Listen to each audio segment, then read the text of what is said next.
योग एक्सरसाइज करने की एक ऐसी टेक्निक है जिसमें हम प्रॉपर एक पैटर्न को फॉलो करते हैं, जिसमें हर पोस्चर के साथ अपनी ब्रीथ को होल्ड करना ज़रूरी होता है। योग हमारी बॉडी, माइंड और सोल पे वर्क करता है, इसीलिए इसे अपनी लाइफ में अडेप्ट करने के बाद हम कंप्लीट फील करते हैं। और योग को अपनाने से पहले आपको पेशेंट रहना सीखना होगा। तो सबसे पहले खुद के साथ बैठना सीखें। बहुत अच्छा फील होता है मुझे जब थोड़ी देर में खुद के साथ टाइम स्पेंड करती हूँ और दिमाग में कुछ भी और नहीं चल रहा होता।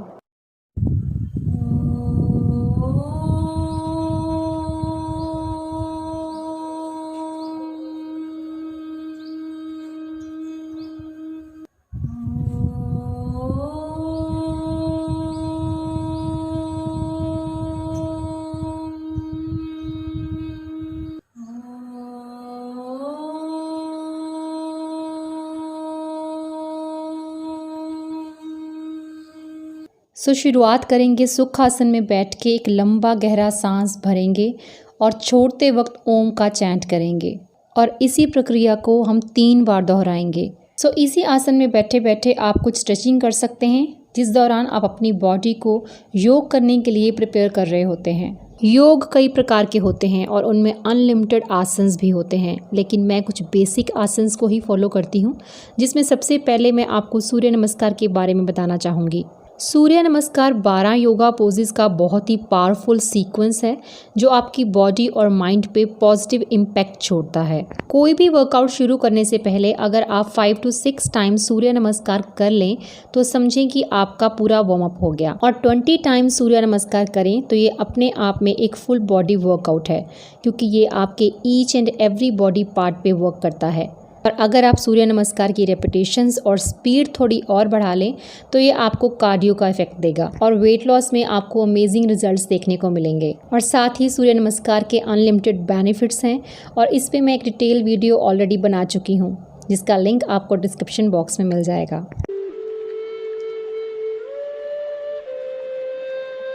तो चलिए फिर स्टार्ट करेंगे स्टैंडिंग आसन के साथ। पहला आसन है पृष्ठा आसन। बहुत ही सिंपल आसन है।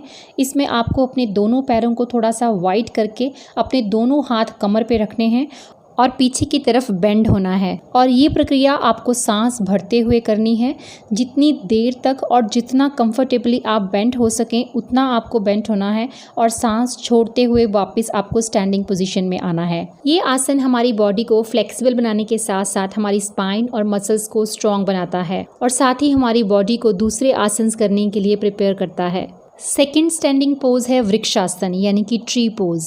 इसमें सांस भरते हुए आपको अपनी एक टांग को फोल्ड करते हुए अपने पैर को दूसरी टांग के थाई पे रखना है और एक ही टांग पे बैलेंस करने की कोशिश करनी है और आपके दोनों हाथ सिर के ऊपर नमस्कार की मुद्रा में रहेंगे। इस पोजीशन में जितनी देर कंफर्टेबली आप रह पाएं, उसके बाद सांस छोड़ते हुए वापस स्टैंडिंग पोजीशन में आएं और दूसरी तरफ भी ऐसा ही करें। ये आसन हमें बैलेंस करना सिखाता है, जो कि कंसंट्रेशन बढ़ाने में भी हेल्पफुल होता है। स्टार्टिंग में इसे करना आपको मुश्किल लग सकता है, बट स्लोली रेगुलर प्रैक्टिस से आप इसे ब्यूटीफुली कर पाएंगे। स्टार्टिंग में आप हर आसन को 1 से 2 बार ही करें, लेकिन रेगुलर प्रैक्टिस के बाद आप इसको 5 से 6 बार भी कर सकते हैं। नेक्स्ट आसन है नटराज आसन, लॉर्ड शिवाज पोज। इस आसन में भी आपको खुद को एक टांग पे ही बैलेंस करना है, यानी कि अगर आप लेफ्ट लेग पीछे लेके जा रहे हैं तो लेफ्ट हैंड के साथ ही उसे होल्ड करना है और राइट लेग पे बैलेंस करते हुए राइट हैंड सामने की डायरेक्शन में होगा। इसमें आप धीरे धीरे सांस लेते रह सकते हैं। ऐसे ही दूसरी तरफ भी करें। नेक्स्ट आसन है खड़ा चक्र आसन, द व्हील पोज। ये आसन हमारे लव हैंडल्स पे काम करता है। जितना ज़्यादा देर हम अपनी साइड्स को स्ट्रेच कर पाएँ, उतना ही ज़्यादा इफ़ेक्टिवली साइड फैट को बर्न करता है। सांस भरते हुए ऑपोजिट डायरेक्शन में झुक जाएं और सांस छोड़ते हुए वापस आएं। नेक्स्ट आसन है पदहस्त आसन, यानी कि फॉरवर्ड बेंडिंग पोज। ये आसन आपके ब्लड सर्कुलेशन को बढ़ाता है और बेली फैट को रिमूव करने में भी काफ़ी हेल्पफुल है। इसमें हल्का पीछे की तरफ बेंड होके वापस आगे की तरफ बेंड होना है और अपने पैरों को टच करना है। नी आपके बिल्कुल सीधे रहने चाहिए। स्टार्टिंग में तो आप सिर्फ अपने पैरों को ही टच कर पाएं तो भी बहुत बड़ी बात है, लेकिन जैसे जैसे फ्लेक्सिबिलिटी बढ़ेगी तो आप अपने दोनों हाथ ज़मीन पे टच करवा सकते हैं।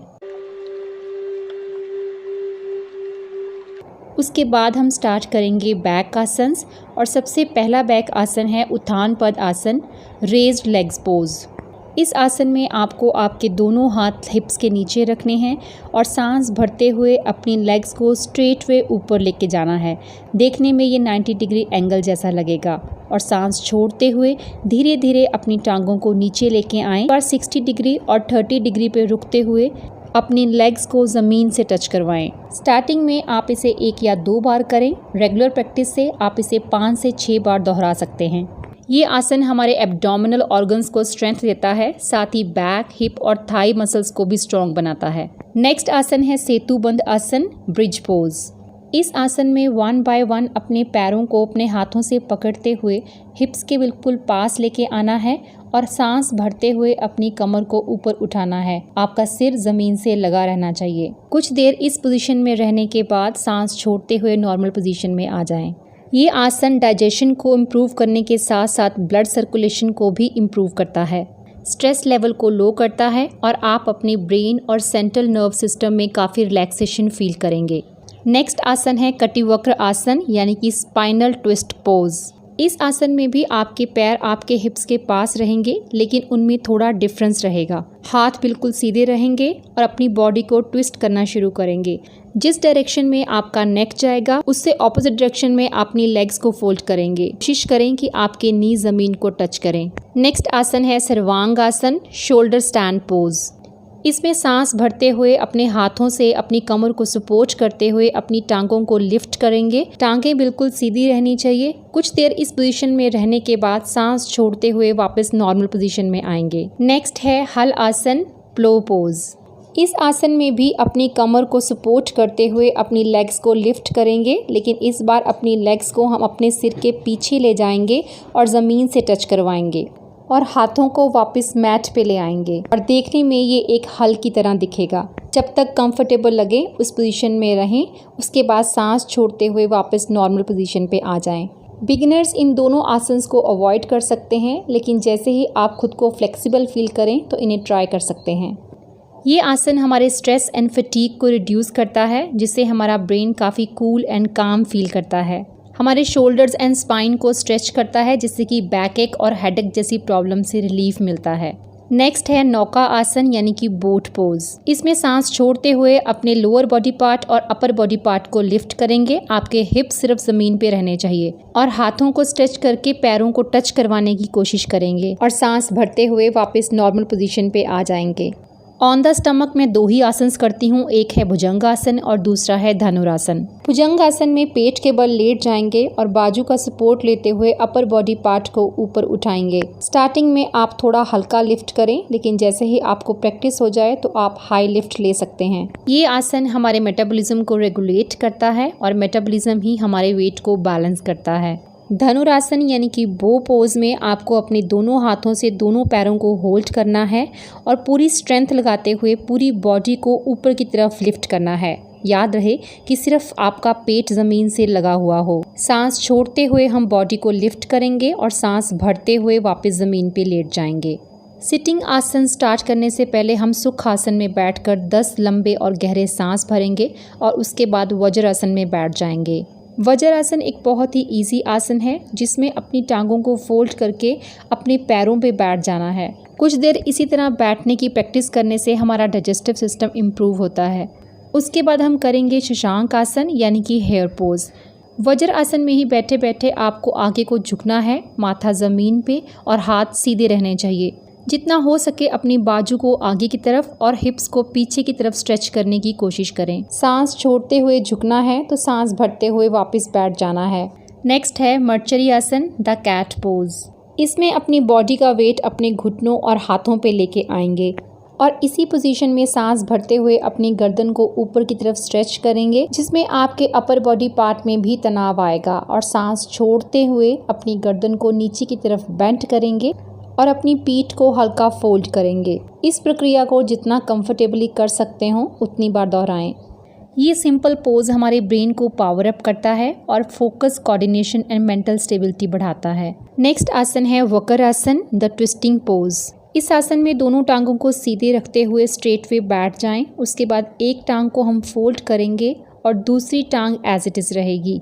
जिस टांग को हम फोल्ड करेंगे उसी हाथ की सपोर्ट लेते हुए हम अपनी बॉडी को ट्विस्ट करेंगे विद द नेक और दूसरे हाथ से फोल्ड की हुई एंकल को होल्ड करेंगे। सांस भरते हुए कुछ देर होल्ड रखें, सांस छोड़ते हुए वापस नॉर्मल पोजीशन में आएं।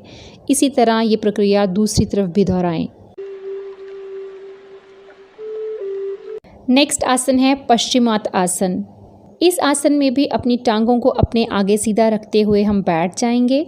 अपने अपर बॉडी पार्ट को आगे की तरफ झुकाते हुए अपने हाथों से अपने पैरों को पकड़ लेंगे। जितना कंफर्टेबल लगे उतना करें। हो सकता है कि स्टार्टिंग में अपने पैरों को पकड़ने की बजाय आप सिर्फ अपने टोज़ को टच कर पा रहे हों, तो स्टार्टिंग में आपके लिए उतना ही काफ़ी है। धीरे धीरे प्रैक्टिस के साथ आप वो प्रॉपर पोस्चर में आ जाएंगे।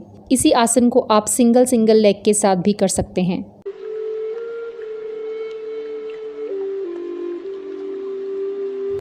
योगा कर लेने के बाद हम करेंगे प्राणायाम, क्योंकि प्राणायाम के बिना योगा अभ्यास अधूरा है। जहाँ योग हमारे एक्सटर्नल ऑर्गन्स को स्ट्रेंथ देता है, वहीं प्राणायाम हमारे इंटरनल ऑर्गन्स को स्ट्रॉन्ग बनाता है। एक्चुअल में तो ये हमारी बॉडी के इंटरनल ऑर्गन्स की सफाई करता है। प्राणायाम एक ब्रीदिंग टेक्निक है जिसमें कपालभाति, अनुलोम विलोम और भ्रामरी प्राणायाम आप कर सकते हैं और मुझे नहीं लगता कि इसके बारे में मुझे किसी को कुछ सिखाने की ज़रूरत है। इसके अलावा मैं सुदर्शन क्रिया करती हूँ और अपनी बहुत सी वीडियोस में पहले भी मैं इसके बारे में बात कर चुकी हूँ। आर्ट ऑफ लिविंग का एक अमेजिंग कोर्स है जिसे आप भी ज्वाइन कर सकते हैं। मैंने कुछ साल पहले ही इसे सीखा था और तब से मैं इसे कंटिन्यू कर रही हूँ। इसके बाद आप लोग जानना चाहते हैं मेरी मेडिटेशन रूटीन। मैंने पहले भी अपनी वीडियोस में बहुत बार कहा है कि हर किसी को मेडिटेशन ज़रूर करनी चाहिए, क्योंकि जिस तरह का स्ट्रेस लेवल आज हमारी सोसाइटी में है उससे बहुत से लोग डिप्रेशन का शिकार हो रहे हैं। तो मेडिटेशन एक ऐसा स्किल है जो आपको आपके थॉट्स पे कंट्रोल करना सिखाता है। थॉट्स को कंट्रोल करना आ जाए तो आपकी पूरी लाइफ आपके ही कंट्रोल में आ जाएगी, क्योंकि हमारे थॉट्स ही हमें नेगेटिव या पॉजिटिव एक्ट करने के लिए फोर्स करते हैं। इसका सबसे ज़्यादा इफेक्ट आप अपने एंगर इश्यूज़ पे देखेंगे। हमारे ब्रेन में हर वक्त जो थॉट्स की फाइट चलती रहती है, मेडिटेशन उसे डिक्रीज करता है और माइंड को रिलैक्स करता है। इसे आप दोनों पोजीशंस में कर सकते हैं, सुखासन में या फिर शवासन में। सुखासन में करें तो आपकी स्पाइन बिल्कुल सीधी रहनी चाहिए, आंखें बंद रखें और फोकस अपनी सांस पे करें। नोटिस करें कि किस तरह से आपकी सांस आ रही है, जा रही है, और कुछ भी आपको सोचने या ध्यान करने की ज़रूरत नहीं है। लेकिन स्टार्टिंग में कोई ना कोई थॉट्स या कोई ना कोई आवाज़ आपको डिस्टर्ब करेगी, डिस्ट्रैक्ट करेगी, तो आपने उन थॉट्स को, उन आवाज़ों को आने देना है। फोर्सफुली उन्हें अपने दिमाग से हटाने की कोशिश ना करें, क्योंकि जितनी फोर्स के साथ आप उनको हटाने की कोशिश करेंगे वो डबल फोर्स के साथ वापस आएंगी। सो थोड़ी देर उन थॉट्स को अपना काम करने दें और वापस से अपनी सांस पे फोकस करने की कोशिश करें। याद रखें, मेडिटेशन 1 या 2 दिन की प्रैक्टिस नहीं है। इसमें किसका कितना टाइम जाएगा कुछ पता नहीं। ये हर पर्सन के इन्वायरमेंट और स्ट्रेस लेवल पे डिपेंड करता है। लेकिन डेली प्रैक्टिस से आप अपनी थॉट्स को कंट्रोल करके मेडिटेशन करना सीख जाएंगे और एक दिन आपका फोकस आपकी सांस से भी हट जाएगा और उस दिन आप कुछ ऐसा महसूस करेंगे जो आपकी इस दुनिया से बिल्कुल अलग होगा और उस दिन आप समझ जाएंगे कि लोग मेडिटेशन क्यों करते हैं। ज़रूरी नहीं है कि एक लंबे टाइम तक मेडिटेशन कर पाना ही सही मेडिटेशन होती है।